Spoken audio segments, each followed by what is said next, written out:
ఎలా ప్రార్థించండి? ఉపవాసంతో ప్రార్థించండి. ఉపవాసంతో ప్రార్థించండి. అందుకని ఉపవాస ప్రార్థనలు మనం అప్పుడప్పుడు మనం పెట్టుకోవాలి. ఉపవాస ప్రార్థన చేయండి. అంటే ఉపవాసం చేస్తే దేవుడు మారతాడని కాదు. ఉపవాసం చేస్తే మనం మారతాం. చెప్పండి, ఎవరు మారతారు చెప్పండి? ఉపవాసము చేయటం ద్వారా ఎవరు మారతారు? దేవునికి అనుకూలంగా మనం మార్చబడతాం తప్ప దేవుడు మారడు. చాలామంది అనుకుంటారు, నేను 7 రోజులు ఉపవాసం ఉన్నాను, 21 రోజులు ఉపవాసం ఉన్నాను, 40 రోజులు ఉపవాసం ఉన్నాను, కదిలించేశాను అంటాడు. ఏ కదిలించాడు? ఈడే కదలడు అదండి. ఈడు కదలడు, కూర్చొని మొత్తం కదిలించేశాడంట. దేవుడు ఉపవాసం ద్వారా కదలడు.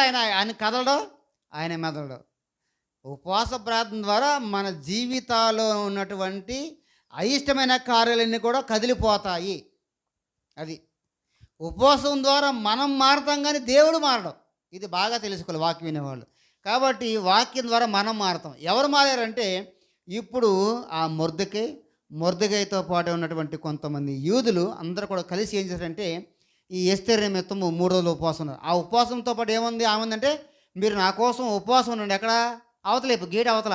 అంటే ఎవరు లేరు కదా, మీరందరూ ఉపవాసం ఉండి, నేను ఈ రాజ్యంలో రాణిగా నేను ఉంటాను, నాతో పాటు ఎవరు చెప్పండి?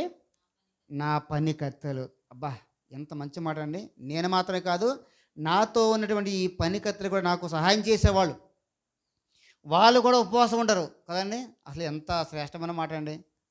వాళ్ళని ఉపవాసం ఉంచడం ఏంటి? పని చేసేవాళ్ళని. రాణిగారు ఉపవాసం ఉన్నారు. రాణిగారు కొరకు రాజ్యంలో పనిచేసేవారు పనికత్తెలు కూడా ఉపవాసం ఉంటామని చెప్పింది. ఎంత గట్స్ అండి, ఎంత త్యాగం చూడండి.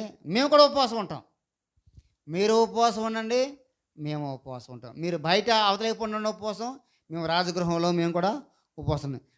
మీరు ఏమీ దొరకకుండా మీరు ఉపవాసం ఉంటారు, మాకు అన్నీ దొరికినా కూడా ఉపవాసం ఉంటాం. అంతేనా? ఉపవాసం అంటే ఏమి లేనప్పుడు ఉపవాసం కాదు అని, అన్నీ ఉన్నప్పుడు కూడా ఉపవాసం ఉండాలి. ఇంట్లో ఏం లేదనుకోండి, ఈరోజు ఉపవాసం అంటే కుదరదు అదండి. అన్నీ ఉన్నప్పుడు కూడా ఉపవాసం ఉండాలి. అన్నీ ఉన్నప్పుడు. సరే, ఉపవాసం ఈమె తీర్మానం చేసుకుంది, 3 రోజులు ఉపవాసం ఉంది. అసలు ఏమీ కూడా ఆమె ఆహారం ఏమీ కూడా ముట్టుకోలేదు. దేవునికి ఆమె చక్కగా ఉపవాసం ఉన్న తర్వాత 3వ దినమందు 5వ అధ్యాయంలో 3వ దినమందు ఎస్తేరు